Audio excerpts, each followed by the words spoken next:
guys, it's Yun, back at it like a crack addict. Today I want to talk about the action side, or a way to think about how to uh, actually implement this in your life. Yesterday I made a video called Introduction to Philosophy, kind of talking about the sources of why we think the way we do. And I write outlines and concept maps for all of these videos, so if you want the notes, email me at the email address in my description and I will happily give them to you. Today's video is going to be about really the whole mind, body, spirit program. Like, how do I do this if you want to? So the way I frame it is that, we have a hierarchy of needs. And if those needs are not met, you're going to suffer. But, what I think it's a little bit different. So obviously MBS is going to be mind, body, and spirit. So many of us are unhappy, unfulfilled. The world we live in can seem very gray and dim. But I'm here to tell you that it doesn't have to be that way. We are all masters of our own reality. We are all powerful beings, and we are capable of doing anything we want.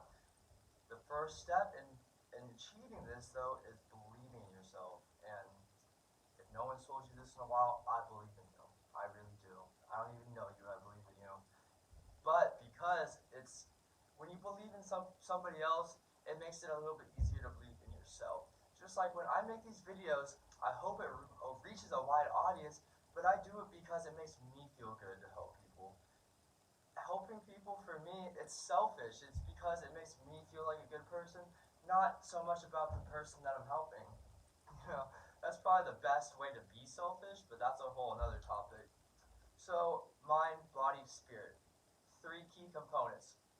And if you think about your day, I'll just use it as an example of what I've done today. So, for my mind, I've been reading and writing my book, doing research. That stimulates my mind. One good way to think about, how much to do is when you feel fatigued and content, you've kind of met that need for yourself. Sometimes just doing one thing is not enough. You got to listen to your body.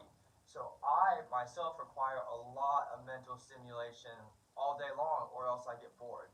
So I have to make sure that I'm doing stuff to help my mind, which is, for me, it can be reading, it could be writing, it could be research, it could be art, it could be sports, it could be video games. There's a whole bunch of things. Next, body. It's very important to do some sort of physical activity.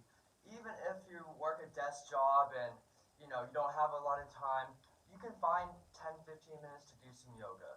I personally, I run a couple miles in the morning, and then I try to do like push-ups, yoga, calisthenics and stuff in the evening. And I work a physical job. I'm a contractor, so yesterday I was carrying 90-pound things of shingles. Like, that's gonna help the body too. I'm somebody, since I do have such an active mind, I have a lot of insomnia. So, working out helps tire my body to the point that I can go to sleep at night without the use of like drugs or medications or anything like that. And working out, running, it makes you feel good. I know all of us know somebody who's like a gym rat and can't wait to tell you about how great the gym makes them feel. It's because when we feel good, we want to share it with people. We want other people to feel as good as we do, and that's why I do what I do. The other big part of body, though, is diet. Diet and exercise, the doctor will tell you, very important. So you gotta really watch what you eat. That being said, I'm not one to tell you how to live your life or what you can and can't do. And I think that you can eat anything you want. I love red meat. I eat deep fried Oreos. But like with everything else in life, moderation is key. Don't overindulge. Don't eat more than you need to eat. Also, what you're eating is probably the most important part about this. And I recommend eating like whole foods. Like, basically what I mean by that is you take a bunch of ingredients and you make some food. Yesterday I made like a bacon pesto pasta. I took a bunch bunch of ingredients and I made something nice. And now, not all of us have time to do that, and it is kind of a luxury. But there's also a lot of quick meals. I mean, hell, put together peanut butter and jelly. That's bread, that's jelly, that's peanut butter. What I talk about staying away from is overly processed foods, fast food, and the worst of them all, diet soda. Diet soda is just chemicals, and I can't even begin to understand what's in it and what it does to your body. I just know it's not natural, it's very synthetic, and if you want to live in harmony with nature, it's best if you don't mess with, GMOs or all that stuff. Although I will admit it's hard to stay away from. And like I said, everything in moderation. It's okay if you have fast food like once a week. A couple years ago when I was working for someone else as a contractor, we go on lunch and it wasn't up to me to decide where we're going to lunch. So a lot of times we ate fast food. And it's okay if you don't overdo it. You could have fast food for lunch every day in a week and still feel good, but you're gonna have to supplement that with a lot of like fruits, vegetables, and like healthy food. Um, the chemicals thing, drink regular soda. I love soda, but my body tells me to drink more water. So I drink water and then I'll drink a little bit of soda because, it's not.